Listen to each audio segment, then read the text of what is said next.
प्यारे विद्यार्थियों, वैसे हम रोज ही वीडियो डाल रहे हैं और आप कहानी सुनने के शौकीन ज़्यादा हो गए, पढ़ने के हो गए कम। देखिए, कोई मुझ जैसे गरीब की वीडियो देखता भी नहीं, वायरल नहीं होती है, सब्सक्राइबर हैं 10,000 से भी ज़्यादा और व्यू आते हैं 40-50, हंसी उड़ाते हैं सब।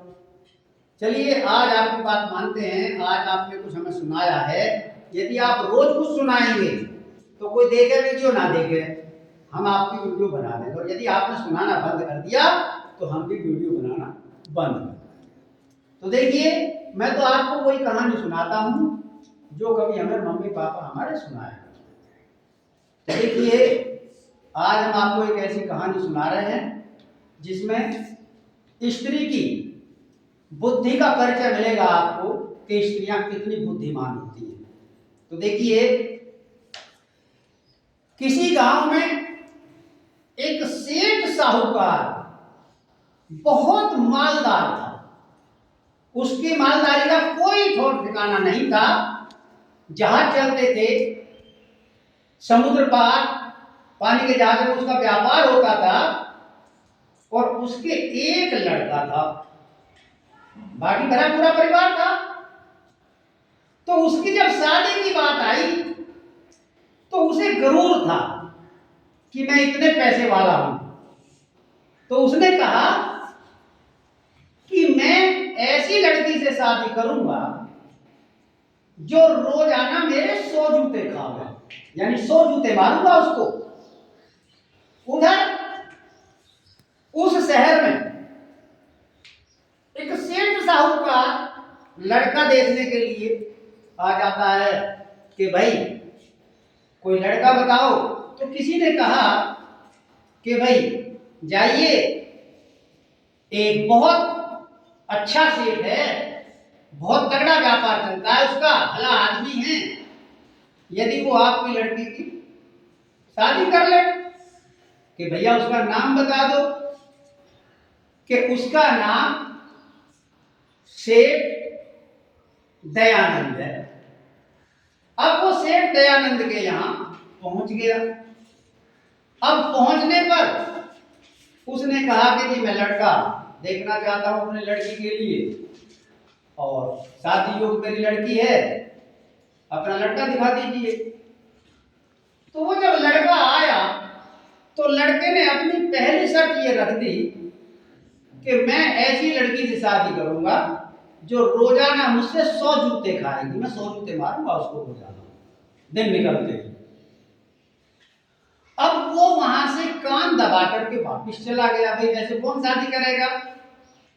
अब वो जब अपने शहर में वापस पहुंचा तो उसके घर वाली बोली कि भाई तुम कोई लड़का देख के आए।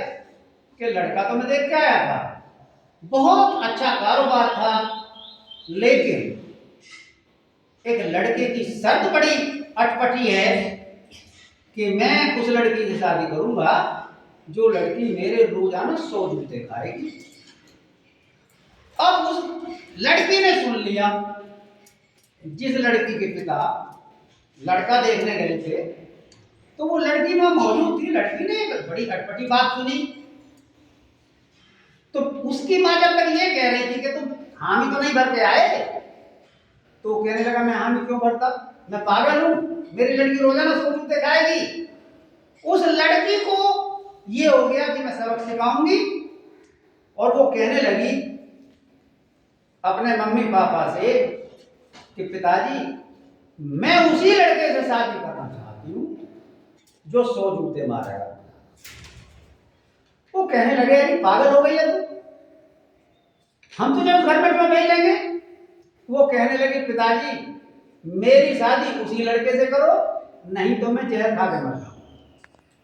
मैं उसी लड़के से शादी करनी चाहती हूं जो 100 जूते रोजाना मारे। अब उसकी हट के आगे, चूंकि औलाद की हट के आगे माता पिता झुक जाते हैं, अब वो वहां रिश्ता करने के लिए पहुंच जाता है। तो वहां लड़का फिर भी अपनी यही शर्त रखता है कि आपको ये मेरी शर्त मंजूर हो तो शादी करना मुझे चाहिए, कुछ नहीं दान दहेज में, मैं 100 जूते रोजाना तो कहने लगा, उसकी आंखों में तो आंसू भरी आए, लेकिन अपने आंसुओं को रोक करके कहने लगा, भाई ठीक है, हमारी लड़की ये सब मंजूर करो। अब उनकी शादी हो जाती है बड़े धूम धड़ाके से, और उस लड़की वाले ने जो भी कुछ उसे बना उसको दिया। और जब वो अगले दिन सुबह हुई और वो लड़का बोला कि अपना सिर झुकाओ, और पैर में उसके जूता निकाल के बोला कि अपना सिर झुकाओ, मैं 100 जूते मारूंगा, सबसे पहले मेरी शर्त थी। तो वो लड़की कहने लगी कि 100 नहीं, 1000 जूते मारना, मैं अपनी शर्त से मुकर नहीं रही हूं, लेकिन एक बात पहले सोचो कि क्या, कि अभी मैंने तुम्हारा कुछ भी नहीं लिया है, तुमने मुझे कुछ दिया है क्या, कि ये किसका सामान है, और कि ये तुम्हारा नहीं है, तुम्हारे मम्मी पापा का है, और मैं अपने घर से भी काफी सामान लेके आया, अभी ना मैंने तुम्हारा कुछ खाया, ना मैंने तुम्हारा कुछ लिया, पहले अपनी कमाई का कुछ मुझे दीजिए, और 100 नहीं, आप 1000 जूते रोजाना मारना।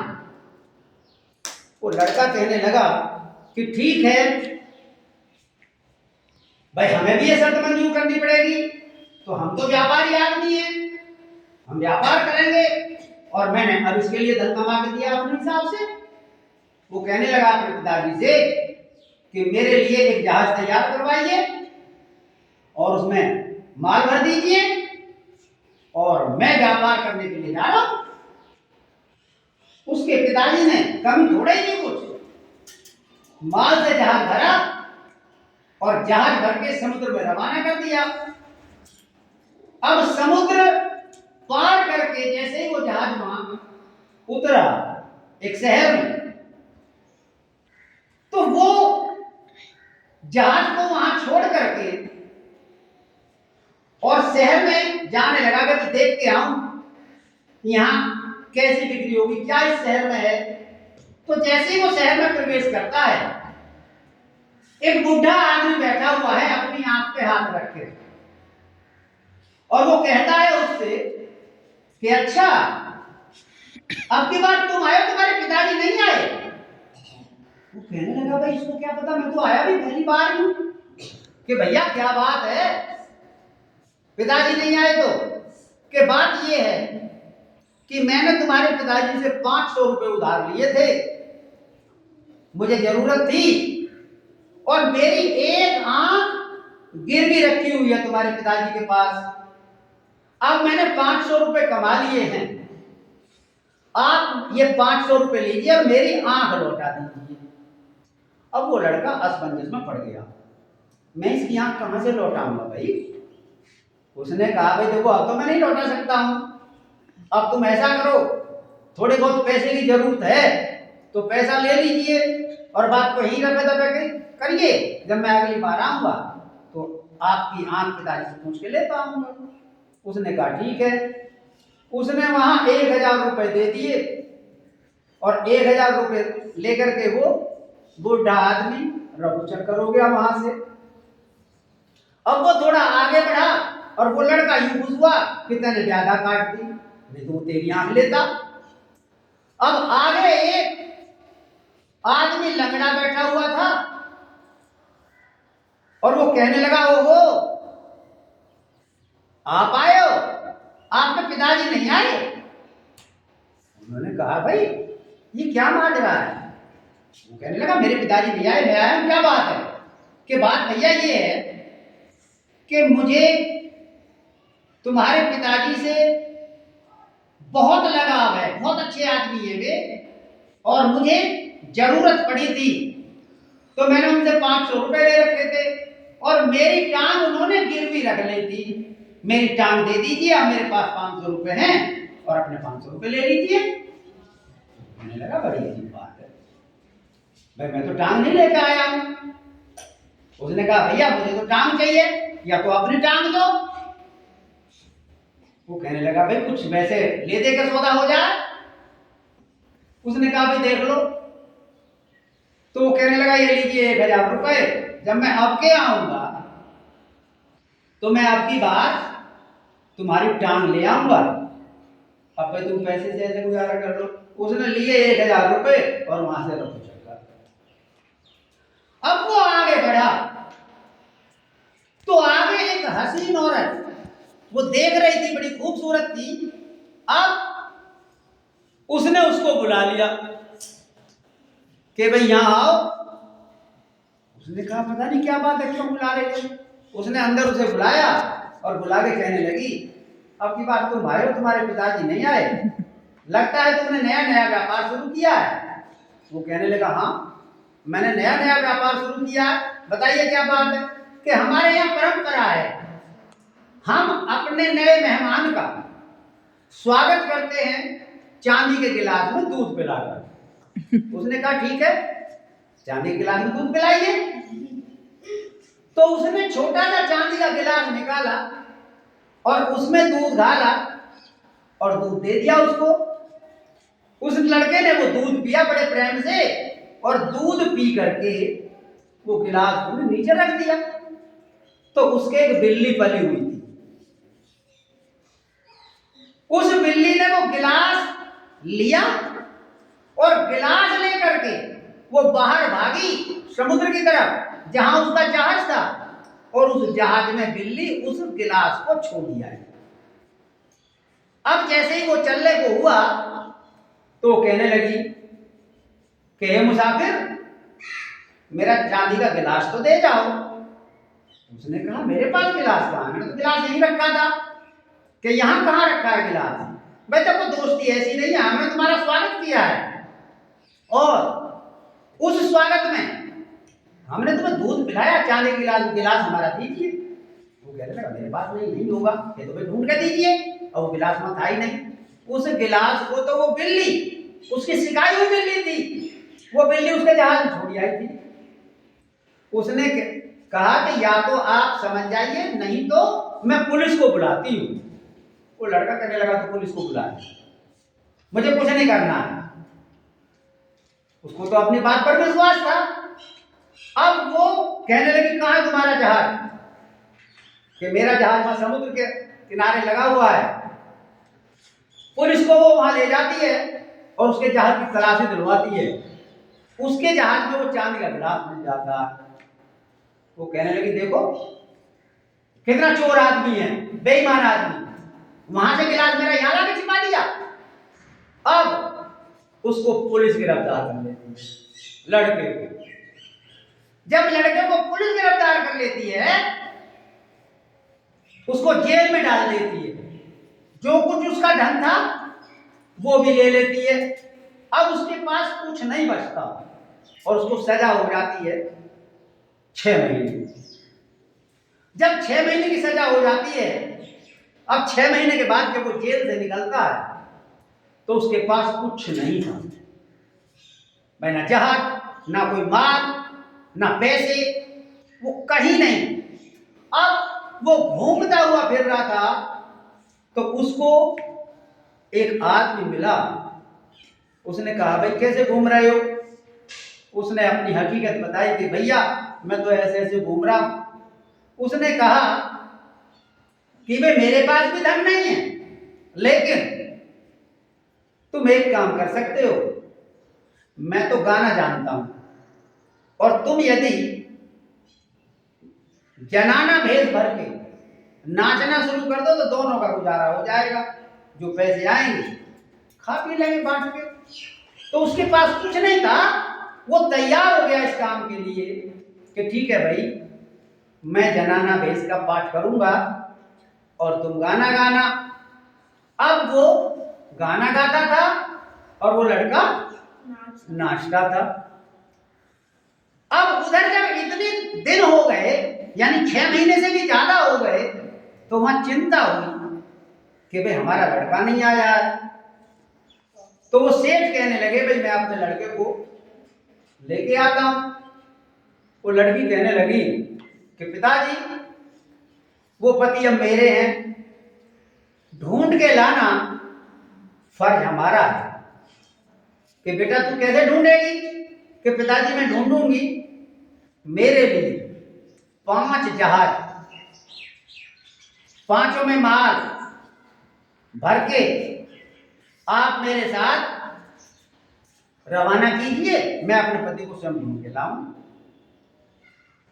वो कहने लगा बेटी मैं जहाज तो दे दूं 10, कोई दिक्कत नहीं है, लेकिन तू वहां अकेली जाएगी। जब वो जिद करती है लड़की तो कहते हैं ठीक है, हमारे 5 वफादार नौकरों ले जाइए, पायलटों से अलग। जो जहाज चलाते हैं पानी का उसे पायलट नहीं बोलते, शायद पायलट तो ऊपर वाले को बोलते हैं, जो पानी का जहाज चलाते हैं उसको कुछ बोलते होंगे। तो 5 आदमी अलग ले जाइए और एक कुत्ता ले जाइए हमारा वफादार। उसने कहा ठीक है पिताजी मैं ले जाऊंगी। अब वो पानी के अंदर 5 जहाज रवाना हो गए समुद्र में सामान भर के, और 5 आदमी उसके अलग वफादार हो गए और एक कुत्ता। अब वो जैसे ही समुद्र से पार होते हैं और उस नगरी में पहुंचते हैं जिसमें वो लड़का गया था, वो जो नगरी थी वो ठग नगरी थी। वहां जो भी जाता था उसी को ठगते थे। अब लड़की जब वहां गई तो सबसे पहले वही बुढ़ा मिला, अपनी आंख पे हाथ रख के, और कहने लगा ओहो आप आए हो, आप तो पिताजी नहीं आए। उस लड़की ने कहा क्या मामला है? कि मामला ये है वो बहुत अच्छे आदमी हैं और मैंने उनसे 500 रुपए उधार लिए थे, मेरी आंख उन्होंने गिरवी रख रखी है और अब मेरे पास ये 500 रुपए हैं, 500 रुपए लीजिए और मेरी आंख दे दीजिए। अब वो लड़की समझ जाती है कि अच्छा हो ना हो इस नगरी में ही मेरा आदमी है। उसने कहा ठीक है ताऊ जी हम आपकी आंख जरूर देंगे, हम लाए हैं, हमारे पास 5 जहाज हैं, हम सब कुछ लेके आए हैं। उसने अपने नौकरों से इशारा किया जाओ और जाके वापस आ जाओ। अब वो वैसे ही गए वहां और आगे कहने लगे कि जी आंख तो वहां बहुत है, लेकिन किस नाप की आंख लाऊं? वो लड़की बोली कोई बात नहीं है, इसकी एक दूसरी आंख निकाल लीजिए और इससे नाप के ले आना आंख, बाकी को वहीं छोड़ आना। जब उसने कहा भाई मैं तो अपनी आंख नहीं दूंगा, कि नहीं आंख तो देनी पड़ेगी, हम मिला के ले आएंगे, आंख बहुत सारी है वहां। अब वहां से बुढ़ा भाग गया इतनी बात सुनते ही। फिर उसने आंख कुछ नहीं मांगी। उसने कहा अच्छा भाई कोई गड़बड़ है, चलिए कोई बात नहीं। वो लड़की आगे बढ़ती है तो वो लंगड़ा महाराज बैठा हुआ है वहां और कहने लगा ओहो यहाँ अब की बार आपके पिताजी नहीं आए, आप आए हो, तो भाई क्या बात है? कि मुझे जरूरत पड़ी थी, मुझे 500 रुपए लिए थे और उन्होंने मेरी टांग गिरवी रख रखी है, मैं मेरी टांग दीजिए, मेरे पास 500 रुपए हैं अब, और अपने 500 रुपए लेके मुझे टांग दे दीजिए। वो समझ गई। उसने कहा ठीक है टांग हमारे पास बहुत गिरवी रखी है, पिताजी ने भिजवाई है, लेकिन हमारे नौकर तुम्हारे नाम की टांग ही लेके आएंगे, कभी किसी दूसरे की आवे। उन्होंने इशारा किया इसकी एक टांग काट लो और काट करके ऐसी टांग ले आओ मिला के। वो लंगड़ा ही भाग गया वहां से, चिड़िया में जा रहे, नहीं रुका वो, मुझे नहीं चाहिए टांग वांग कुछ भी। इसके बाद वही हसीना मिलती है, उसने उसको बुला लिया कि भाई यहाँ आओ उधर। उसने कहा मालूम होता है आपको नए व्यापारी? उसने कहा बिल्कुल नए व्यापारी हैं कि तो हमारे यहाँ परंपरा है, हम नए अतिथि का स्वागत करते हैं चांदी के गिलास में दूध पिलाकर। उसने कहा ठीक है पिलाइए। उसने चांदी के गिलास में दूध दिया उसको। अब उसने दूध पी के वो गिलास रख दिया। अब बिल्ली उस गिलास को लेके उसके जहाज की तरफ दौड़ी। जब वो जहाज की तरफ दौड़ी तो वहां कुत्ता बंधा हुआ था। कुत्ते ने भौं भौं करी, बिल्ली वापस उस गिलास को लेकर उसी के घर में छिप गई। गिलास ले आई वापस। और वो कहने लगी भाई गिलास दो हमारा चलते समय। उसने कहा मेरे पास तो गिलास है नहीं। कि गिलास कैसे नहीं है तुम्हारे पास? भाई ये बात हमारे यहाँ नहीं चलती, हमने स्वागत किया है आपका, हमें वो गिलास तो वापस चाहिए, मैं पुलिस को खबर करूंगी। लड़की ने कहा कर दे पुलिस को खबर। चूंकि लड़की अब समझ गई थी कि पिताजी ने क्यों कुत्ता भेजा है। अब जब वो वहां पुलिस आई तो उसके जहाज में कोई गिलास नहीं था। उसने कहा हो ना हो वो जो बिल्ली है शायद दिखाई नहीं दे रही है, इसके घर में कहीं छिपी हो। उसने कहा कि मेरे जहाज में तलाशी नहीं ले। अब इस हसीना के घर की तलाशी और ली थी। अब वो आती है वापस पुलिस, उसका एक एक घर का कोना कोना छानती, तो बिल्ली बैठी थी वहां तो छिप के कुत्ते से डर के। और वहीं गिलास था चांदी का, वो मुंह भर लाई थी। उसने कहा अच्छा देखो ये इल्जाम लगाती है यहाँ। उसने जब तक ये नहीं बताया कि बिल्ली पली हुई है, उसने कहा इसका एक पेशा है, हर इंसान से ऐसा करती है। और पुलिस भी समझ गई, क्योंकि वहां एक दो केस ऐसा पहुंच गया था। उसने वो गिरफ्तार कर लिया हसीना और उसको जेल में डाल दिया। अब लड़की को ये चिंता हो मेरा आदमी कहां है। तो वो जो गाने वाला था जब वो आगे बढ़ी तो वहां कुछ भीड़ इकट्ठी हो रही थी, वो गाना गा रहा था और उसका जो आदमी था वो नाच रहा था जनाना भेष भर के। और ये जो लड़की थी ये मर्दाना भेष बन के व्यापार कर रही थी। तो ये मर्दाने भेष में गई। अब ये मर्दाने भेष में उनसे तो पिछली नहीं। उसने कहा भाई इन दोनों को बुला के लाओ, हो सकता है इनमें ये मेरा एक आदमी है। वो दोनों वहां गए, उन्होंने कहा कि भाई तुम क्या काम करते हो? कि जी मैं गाने का काम करता हूँ, ये नाचने का काम करता है। कि अच्छा काम तो तुम्हारा बढ़िया चल रहा है? कि हाँ बढ़िया चल रहा है। उस नाचने वाले से बोली, उसने भेद नहीं खोला, उसने पहचान लिया कि मेरा आदमी है, कि मैं तुम्हें इससे भी अच्छा काम दे दूंगी तो करोगे? और वो लड़का तो लालायित था, भाई कैसे अपना वतन लौटूं, कोई काम मिले। उसने कहा मैं बहुत जल्दी आपको अपने वतन पे लौटा दूंगी, लौटा दूंगा, दूंगी नहीं कहीं वरना फिर पहचान हो जाती कि भाई चलो लौटाओ। तो उसने कहा ठीक है चलिए आप हमारे साथ, हम तो बहुत मालदार आदमी हैं और जहाज के पास चलिए। तो उस खोट भरने से भी कोई नहीं पिछला। उसने वहां उसके कपड़े उतरवाए और कपड़े उतरवा के एक बक्से में बंद किए और उसको साथियों की मदद से नहलाया धुलाया और उसको मर्दानी पोशाक पहनाई। और मर्दानी पोशाक पहना करके वो कहने लगी कि जितना भी ये माल है मैं जा रही हूं कहीं, यदि मैं 3 दिन के अंदर वापस ना आऊं तो माल तेरा बेच के तू इसका कुछ भी कर लेना, और यदि मैं आगे 3 दिन के बाद तो फिर जैसा मैं करवाऊंगा वैसा करना होगा। वो लड़का बड़ा खुश हुआ, इसमें तेरी जीत है, आ जाएगी तो तेरा काम बनेगा और नहीं आएगी तो और ज्यादा काम बनेगा, बहुत सारा काम बन जाएगा।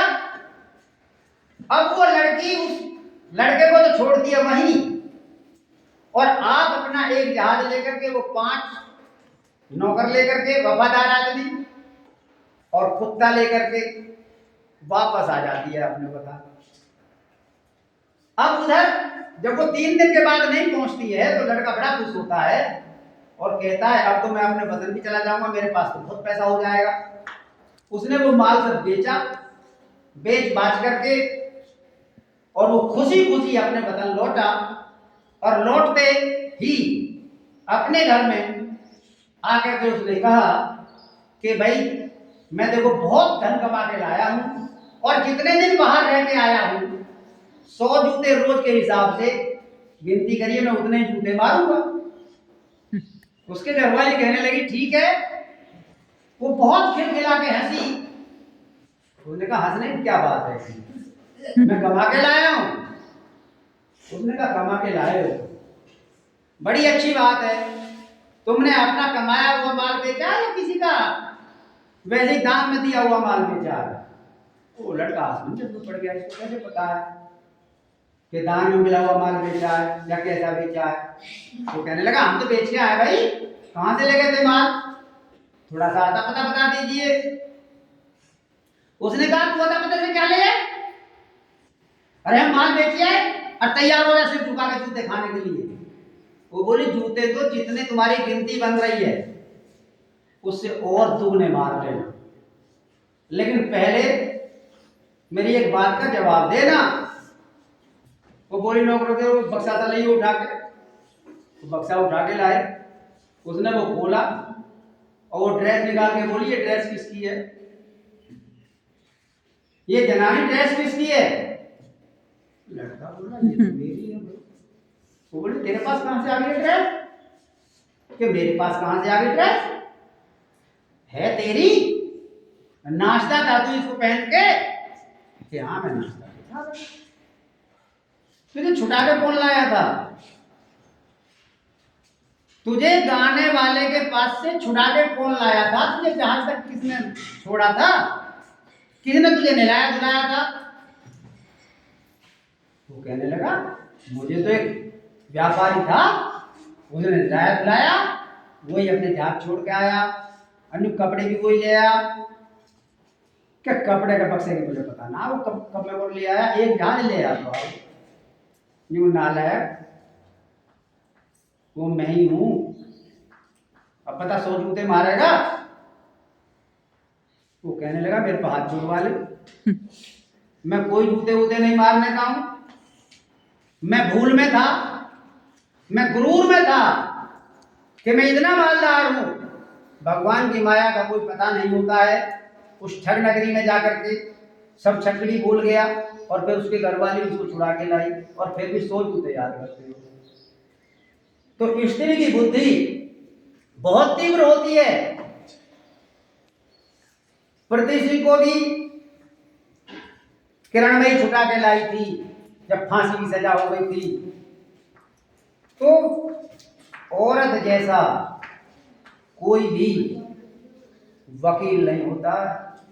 यदि वो अपनी सी पे आ जाए ना तो अच्छे अच्छों के दांत खट्टे कर देती है और अपनी बुद्धि का लोहा मनवा लेती है।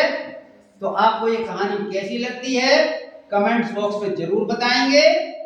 इसी के साथ जय हिंद जय भारत।